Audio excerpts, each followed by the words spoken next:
오늘은 이 본문의 말씀을 통하여 너희는 나를 누구라 하느냐라는 제목으로 하나님의 말씀을 전하도록 하겠습니다. 하나님의 말씀인 이 성경을 통하여 볼 때 하나님의 계시라고 우리는 알고 있습니다. 그러므로 지난 주일에도 이 성경에 대하여 말씀을 전한 바 성경에서 우리가 핵심으로 찝을 수 있는 것이 정체성과 사명이라고 말씀을 드렸습니다. 그런데 이 성경 말씀 안에 있는 주 내용을 보게 되면 두 가지의 내용으로 우리가 추각하여 볼 수 있습니다. 첫 번째는 믿어야 할 내용이 있습니다. 그리고 두 번째는 행해야 할 내용이 있다는 사실입니다. 믿어야 할 내용을 통하여 볼 때 우리는 그것을 믿음이라고 말합니다. 그러므로 믿음이 요구되어지는 것이죠. 그리고 행해야 될 내용에 있어서는 우리는 순종이요 삶으로 나아가 그대로 따름이 우리에게는 요구되어집니다. 그러므로 성경을 통해서 우리는 이처럼 믿음, 순종, 그러므로 우리는 이 믿어야 할 내용과 또한 행해야 될 내용 안에서 바라보는 바 이를 두고 우리는 신앙이라고 말을 합니다. 신앙이라 하면 바로 이런 것입니다. 그러므로 믿으며 나아갈 때 그 믿음이 그저 믿는 것에서 지나는 것이 아니라 믿음이 결국에는 삶으로 나아가며 그 삶이 온전히 하나님 기뻐하심 가운데 나아갈 때에 우리는 비로소 신앙의 삶을 살아가고 있다라고 말한다는 사실입니다. 오늘 우리가 지금 읽은 이 본문의 말씀은 너무나도 우리가 많이 알고 있고 또한 많이 들은 말씀입니다. 오늘 말씀 가운데 보면 사람들이 인자를 누구라 하느냐라는 대목이 있고 예수님께서 또한 제자들을 향해서는 너희는 나를 누구라 하느냐라고 말씀하시는 것을 보게 됩니다. 내용이 즉슨 어찌되었건 간에 예수님께서 친히 질문하여 주시는데 질문의 내용인 즉슨은 무엇입니까? 내가 누구냐라고 지금 질문하고 계신다는 사실이에요. 그러면 예수님께서 사람들이 무엇이라 하느냐, 나를 누구라 하느냐라고는 이 질문 속에서 그리고 제자들을 향하여 너희는 나를 누구라 하냐라는 이 질문 속에서 우리가 주목하여 볼 부분이 있다면 바로 그것은 예수님이 사복음서를 통하여 우리에게 무엇을 말씀하시고자 하고 계시는가를 우리가 먼저 알 필요가 있다는 사실입니다. 마태, 마가, 누가, 요한복음이라는 이 사복음서를 통해서 우리는 주된 핵심적인 내용을 우리는 기억해야 합니다. 내용인 즉슨은 예수님께서 친히 말씀하실 때 내가 누구인가와 내가 무엇을 하는가에 대하여 예수님께서 말씀해 주신다는 것입니다. 그러므로 오늘 이 질문인 인자를 누구라 하느냐 그리고 너희는 나를 누구라 하느냐 이 질문 속에서 내가 누구냐라는 이 질문은 가히 그분이 누구인지를 우리에게 똑똑히 알게 하며 하나님의 은혜로서 우리에게 풍성하게 베풀어주고 계신다는 사실입니다. 그런데 중요한 것은 오늘 이 우리가 읽은 본문의 말씀 앞쪽의 말씀 가운데 우리가 주목해 본다면 내용이 즉슨은 1절 말씀에 보면 바리새인과 사두개인들이 예수를 시험해서 하늘로 오는 표적을 보여달라고 요구하는 것을 보게 됩니다.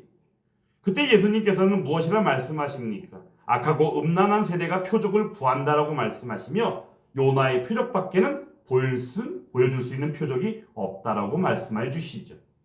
내용이 즉슨은 실상 그들의 모습 가운데 그들이 원하고 요구하는 일들이 그들이 영적으로 눈이 멀어 있는 상태이기 때문에 실로 메시아이요 그리스도로 오신 이 땅에 하나님으로 오신 예수님을 온전히 알지 못하고 온전히 바라보지 못하고 또한 그간에서 믿음이라는 것은 전혀 찾아보지 못하는 그러한 모습들이 있다라는 사실입니다. 이때 예수님께서는 무엇이라 말씀하십니까? 바리새인과 사두개인의 누룩을 주의하라라고 제자들을 향하여 말씀하십니다. 그런데 그런 가운데서도 제자들은 어떠합니까? 눈에 보이는 떡에 연연합니다. 왜냐하면 오늘 이 마태복음 16장의 말씀이 소개되기 앞쪽의 말씀 속에서 보면 우리가 오병이어의 기적과 더불어서 칠병이어의 기적이 나타난 것을 우리는 보게 됩니다. 그러므로 사두개인과 바리새인이 요구하는 하늘로부터 보이는 그 표적이 사실은 이렇게 눈으로 보이는 믿을 수 없는 광경들을 그들은 계속하여 요구하고 있더라라는 사실이죠. 그런데 그런 가운데서 제자들은 떡을 가져오지 않은 것에 대하여 걱정하고 서로 논의하는 것을 보게 됩니다. 이때 예수님께서 이 제자들을 향하여 무엇이라 말씀하십니까?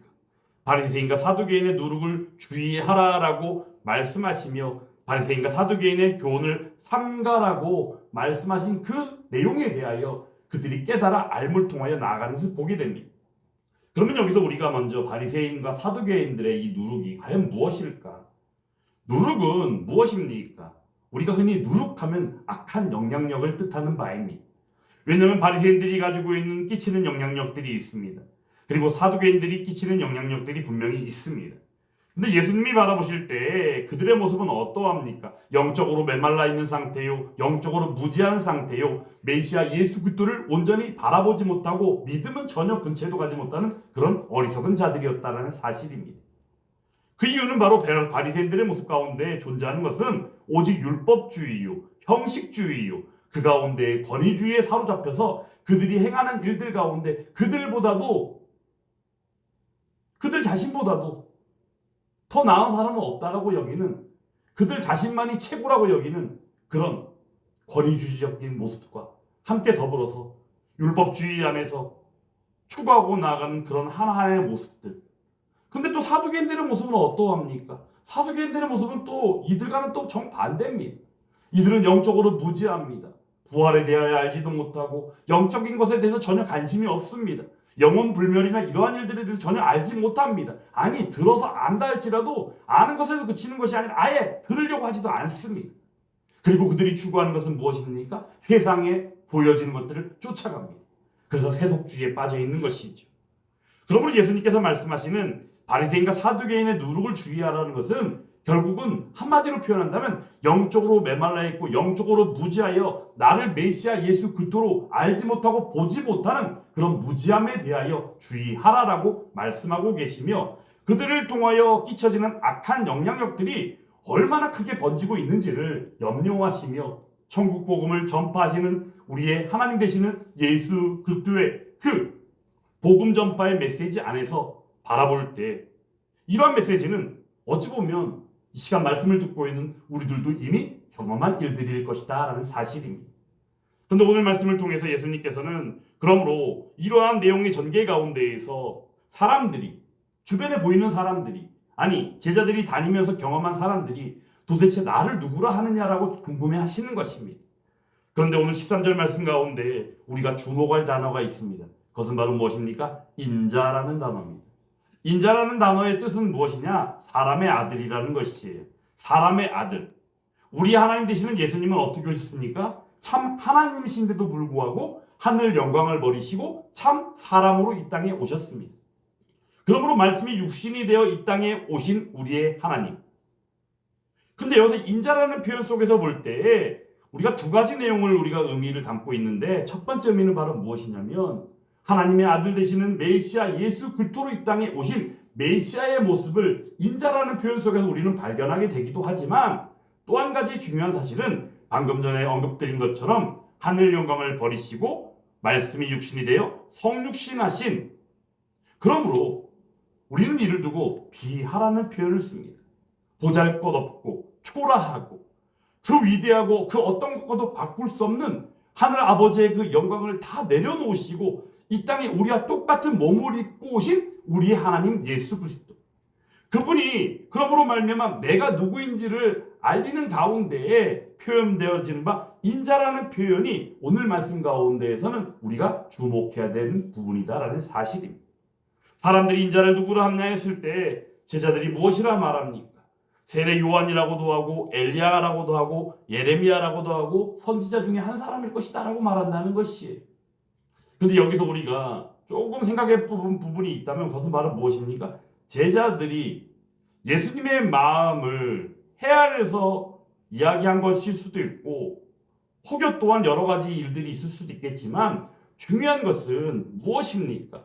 지금 사람들 가운데는, 또한 수많은 유대인들 가운데는 예수님을 힐난하고 조롱하고 시험하려는 자들이 수많이 많다는 사실이에요. 그럼에도 불구하고 오늘 제자들은 그 내용들은 다 뒤로 빼어버리고 세례 요한, 엘리야, 예레미야 같은 선지자 중에 한 사람이라고 사람들이 한다라고 표현하고 있다는 사실입니다. 여기서 볼 때 세례 요한은 누굽니까? 우리가 마태복음 14장에도 보면 헤롯 왕이 얘기할 때 무엇이라 말합니까?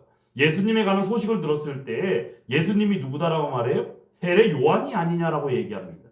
세례 요한이 부활해서 지금 다니고 있다라고 생각하는 거예요. 왜냐하면 세례 요한은 이미 죽음을 당했거든요. 죽음 당한 자가 예수님의 소식을 들었는데 그 예수님이 세례 요한인 줄 착각하고 있는 것이에요. 오늘 또한 그 가운데 예레미야, 엘리야는 어떠합니까? 엘리야는 이 땅에서 죽음을 보지 아니하고 하나님 아버지로부터 부름을 받은 선지자가 아닙니까? 예레미야도 마찬가지로 우리가 하나님의 말씀을 전하며 실제 이스라엘 백성들을 위하여 열심으로 하나님 말씀을 전하고 그 가운데 하나님의 능력이 얼마나 임했습니까? 그러므로 오늘 사람들이 인자를 누구라 하냐 했을 때 제자들이 들은 바 내용 가운데 세례 요한이라고도 하고 엘리야라고도 하고 예레미야라고도 하고 이런 선지자 중에 한 사람이라고 합니다라는 이 표현. 그런데 이러한 것에 우리가 만족해서는 안 되겠죠. 내용이 즉서는 바로 무엇입니까? 그들이 바라보는 시각, 영적인 눈이 아직은 멀었다는 사실이. 그런 가운데 예수님께서는 그 시각을 제자들에게 질문을 돌립니다. 그럼 너희는 나를 누구라 하느냐? 결국에 말을 바꾸면 내가 누구냐? 이 얘기예요. 지금 예수님과 함께하는 제자들입니다. 예수님과 적지 않은 시간을 함께하며 여러 가지 기적과 표적과 이적 역사를 바라보았고 그 가운데서 예수님께서 하나님 되심으로 말미암아 천국 복음의 전파 속에서 수많은 메시지를 쏟아내며 그들 가운데에 그들이 깨달아 알며 하나님이 기뻐하심이 무엇이며 또한 그들이 살아가야 되는 바 그들의 정체성과 사명이 무엇이어야 되는지를 하나하나 일러주고 계시는 가운데에 예수님께서 제자들에게 질문하시는 것입니다. 너희는 나를 누구로 하느냐? 결국은 내가 누구냐? 우리는 이러한 대목에서 아주 주목해야 된다면 바로 그것은 무엇입니까? 과연 여기서 우리는 예수님을 바라보고 있는가? 그러면 우리는 성경에서 말하는 믿어야 할 내용이요 행해야 될 내용 안에서 그 신앙이라고 하는 것을 우리는 어디에 초점을 맞추며 어떻게 바라보며 어떻게 믿으며 어떻게 고백하며 살아가고 있는가를 고민할 필요가 있더라라는 사실입니다. 오늘 사실 이 본문의 말씀을 정하고 2025년도 새해 첫 수요예배 가운데 이 말씀을 전하는 이유는 바로 사도신경, 공적인 교회의 신앙 고백인 사도신경의 말씀을 전하며 나아가기 위하여 먼저 개인적인 신앙 고백으로서 오늘 사도 베드로의 신앙 고백을 소개하고 있다는 사실입니다. 우리가 신약의 말씀 가운데 보면 예수님의 제자들 가운데 또 한 사람의 신앙 고백이 있다면 바로 그것은 무엇이냐? 예수님이 부활하시고 나서 제자들에게 나타났습니다. 제자들에게 보이셨는데 제자들에게 보이신 가운데 제자들이 놀랍니다. 그때 못자국에 난 그 손에 난 못자국에 손을 대보기도 하고 그리고 옆구리에 난 창자국에 손을 넣어보기도 하고 그렇게 하는 가운데 예수님을 만났습니다. 근데 공교롭게도 그 자리에 누가 없었어요? 도마가 없었어요. 예수님이 떠나가시고 나서 도마가 돌아왔습니다. 제자들이 이야기합니다. 예수님이 살아나셨어. 예수님이 오셨다 하셨어. 무슨 얘기하는 거야? 무슨 얘기하는 거야 도대체? 너희들 말이 사실이라고 나보고 믿으라는 거야? 내가 그걸 믿으려면 예수님의 손에 난 못자국에 손가락을 넣어보거나 아니면 예수님의 옆구리에 난 창자국에 손을 넣어보기 전에 내가 믿지 않을 거야. 근데 8일 이후에 진짜 예수님 다시 오신 거예요. 그리고는 도마에게 오셔서 말씀하십니다. 도마가 생각하고 이야기한 것과 똑같이 예수님께서 그렇게 해보라라고 말씀하십니다. 그때 도마가 그렇게 하고 나서 부활하신 예수님을 목격하고 경험하고 그리고 나서 그가 고백합니다. 나의 주님이시요 나의 하나님이십니다. 할렐루야. 이러한 신앙의 고백이 도마에게도 친히 있었다는 사실이. 그리고 또한 우리가 볼 때 요한복음 11장 말씀 가운데도 보면 나사로가 죽었을 때 주의 친구 나사로가 죽었을 때 예수님께서 주변에 있는 이들에게 말합니다. 나사로가 지금 잠들었다고 말합니다. 내가 지금 깨우러 가야 되겠다는 얘기. 그 사람들이 하는 말이 잠들었으면 이제 낫겠다라고 이야기를 하죠. 왜냐하면 나사로가 아픈 거를 그들이 알았나 봅니다. 근데 중요한 것은 무엇이냐? 갔을 때 마르다가 예수님을 보자마자 하는 이야기가 무엇인지 아십니까? 예수님이 같이 계셨으면 옆에 계셨다면 내 오빠가 이렇게 죽지는 않았을 텐데요. 그럼에도 불구하고 예수님이 지금 오셨으니까 하늘 아버지께 구하시기만 하면 그대로 이루실 줄 믿습니다. 이렇게 고백하는 것이 여기서 우리가 주목할 부분이 무엇이겠습니까? 바로 믿음이라는 것이. 그리고 이 믿음을 통하여 고백하게 되었을 때 그 신앙 고백이 얼마나 놀라운 사실인지를 우리는 기억해야 한다는 것입니다. 오늘 말씀 가운데 보면 그러므로 너희는 나를 누구나 했을 때 시몬 베드로가 이제 고백합니다. 한번 16절 말씀 같이 읽어보겠습니다. 시몬 베드로가 대답하여 이르되 주는 그리스도시요 살아계신 하나님의 아들이시니이다. 할렐루야. 여기서 주는 그리스도시다. 살아계신 하나님의 아들이시다. 주님이 그리스도시고 그리스도가 바로 살아계신 하나님의 아들이십니다. 똑같은 말이에요. 그렇죠? 결국은 내용인즉슨 바로 무엇입니까? 바로 우리의 예수님이 우리의 주님이십니다. 우리의 주인 되시는 분이십니다. 우리의 주인은 누구세요? 하나님이시죠. 근데 우리 하나님 되시는 그분께서 하나님의 아들로 오셨다는 거예요. 내용인즉슨은 바로 무엇입니까? 창세기 3장 15절을 통하여 보이신 바 원시복음의 말씀인 여자의 후손으로 이 땅에 오셔서 뱀의 머리를 상하게 하시고 그 가운데 뒤꿈치가 상하게 되어지는 바 그 언약의 말씀이요 구원의 그 약속이 그대로 이루어지는 가운데에 바로 우리가 함께하고 있는 선생님인 줄 알았던 그분이 누구시다? 우리의 그리스도시요 우리의 주인 되시며 그분이 바로 우리의 하나님의 아들로서 하나님 되시는 그분이구나라는 사실을 고백하고 있다는 사실이에요. 이처럼 시몬 베드로의 고백, 그런데 우리가 이 시몬 베드로의 고백을 통하여 볼 때 얼마나 놀라운 고백인가를 우리가 17절 말씀을 통하여 보게 된다는 것입니다. 바요나 시몬아 내가 복이 있도다. 이를 내게 알게 하니는 누구가? 혈육이 아니요 누구다? 하늘에 계신 내 아버지 신이라 라고 말씀하고 있다는 것이. 사랑하는 여러분, 여기서 우리가 기억해야 되는 부분이 바로 무엇입니까? 하나님께서는 우리에게 늘 때마다 알게 하시고 알려주시고 또한 우리들에게 인격적으로 교제하심을 통하여 우리에게 은혜를 베풀어주고 계신다라는 사실이에요. 그러므로 우리가 믿음이나 구원의 과정이나 다 보았을 때 에베소서에서는 무엇이라 말씀합니다. 너희는 그 은혜에 의하여 구원함을 받았으니 이것은 너희에게서 난 것이 아니요 무엇이다? 하나님의 선물이라고 말씀하고 있다는 사실입니다. 여러분, 하나님의 그 위대한 선물을 받으셨습니까? 하나님의 그 위대한 선물을 누리고 계십니까? 오늘 시몬 베드로는 그 하나님이 주신 놀라운 선물이요 위대한 선물을 받아 누림으로 오늘 고백하고 있다는 사실입니다.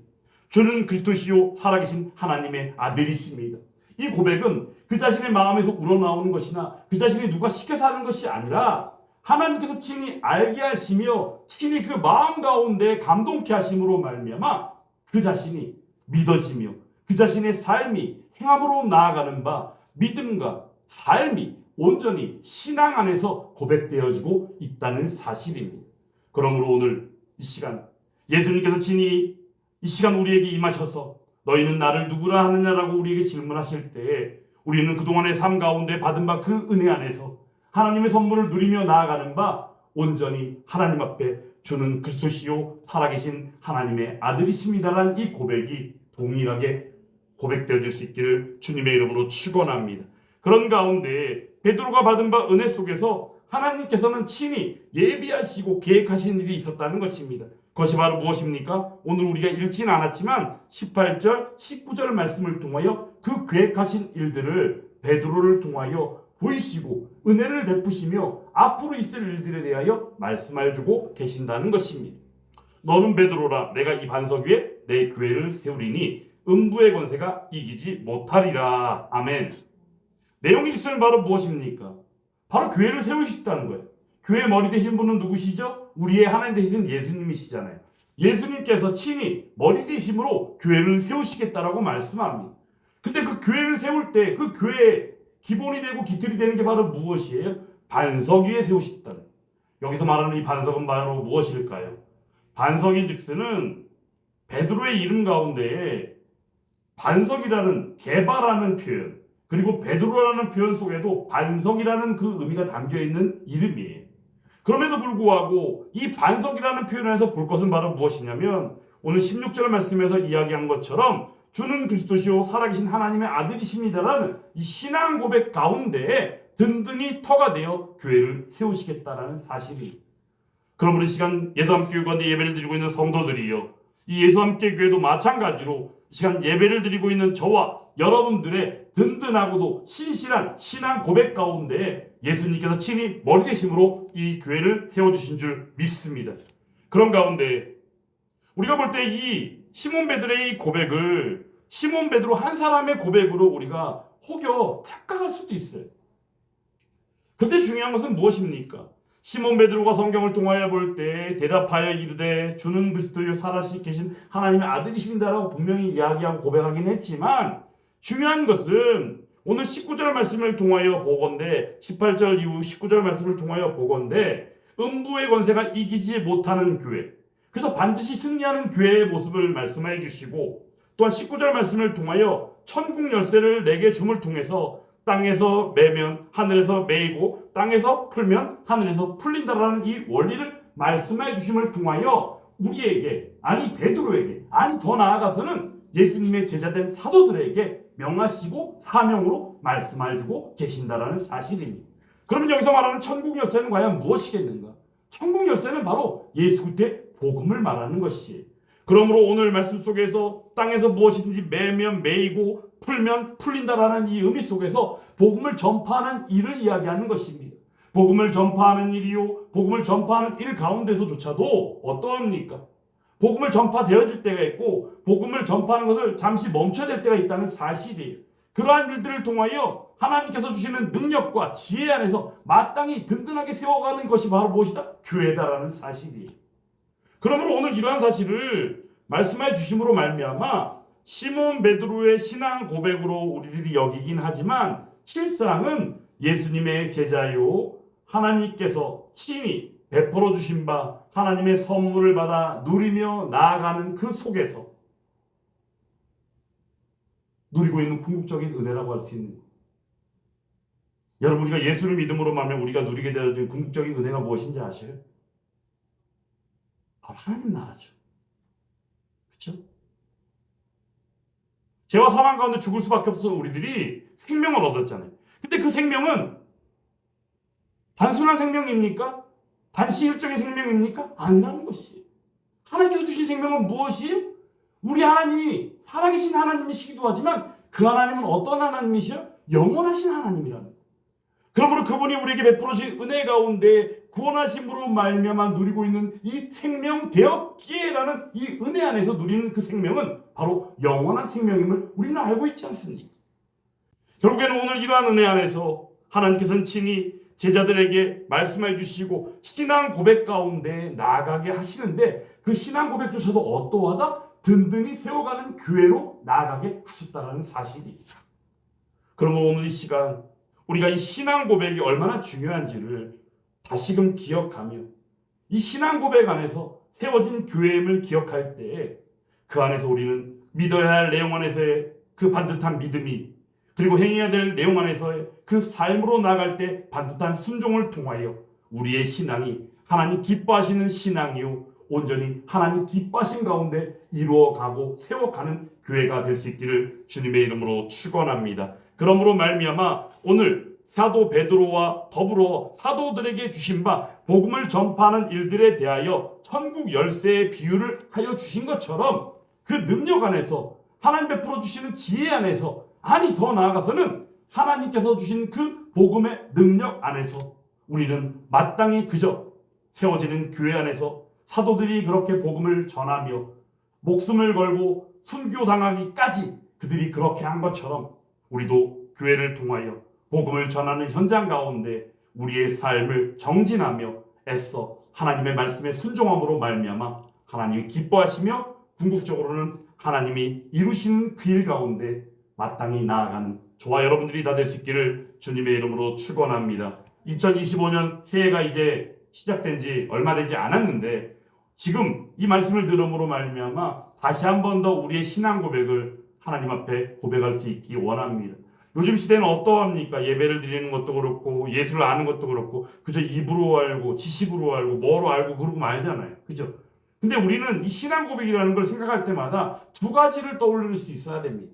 이 신앙 고백 안에서 우리는 두 가지를 떠올리게 되는데 신앙 고백의 의미는 결국에 무엇이냐면 내가 하나님을 믿습니다라는 의미가 담겨 있고요. 또 한 가지는 뭐냐면 내가 하나님을 사랑합니다라는 의미가 담겨 있다는 거예요. 그래서 신앙 고백 안에서 우리는 믿음을 바라보아야 하고 신앙 고백 안에서 우리는 사랑을 바라볼 수 있어야 한다는 것이에요. 그러므로 이 안에서 우리는 무엇을 보게 됩니까? 믿음과 사랑 빠진 게 뭐가 있어요? 소망이 있잖아요. 그 소망은 하나님께서 이루어 가신 가운데 복음이 전파되어지는 가운데 세워지는 교회 안에서 우리에게 소망을 삼아 바라보게 하신다는 사실이에요. 그러므로 교회는 어떠합니까? 믿음, 소망, 사랑이 없이는 세워지지 못합니다. 그러므로 예수함께 교회도 믿음, 소망, 사랑이 함께하며 늘 때마다 저는 이 믿음, 소망, 사랑을 이야기하면 데살로니가 교회를 늘 기억합니다. 믿음의 역사와 사랑의 수고와 소망의 인내가 함께했던 그 교회, 그 교회가 바로 예수함께 교회가 될 수 있기를 간절히 원합니다. 예수함께 교회도 그렇게 되기를 간절히 원합니다. 그 가운데 우리에게 마땅한 일이 바로 무엇이겠어요? 든든한 믿음의 고백이요 신앙의 고백이 함께하는. 그러므로 2025년도 우리의 믿음의 고백이 신앙의 고백을 다시 한번 새기고 든든히 하나님 앞에 고백할 때 다시 한번 내가 하나님을 사랑합니다. 내가 하나님을 믿습니다. 이 고백 안에서 하나님의 그 능력과 하나님의 부신 지혜와 더 나아가 이 혼돈의 시대 가운데 주시는 그 평강의 은혜 안에서 오직 우리는 그 주신 바 사명을 감당하고 나아갈 뿐입니다. 주님 역사하여 주시옵소서. 이렇게 기도하며 세워지는 교회 가운데 신앙생활을 하며 그렇게 함께할 수 있기를 주님의 이름으로 축원합니다.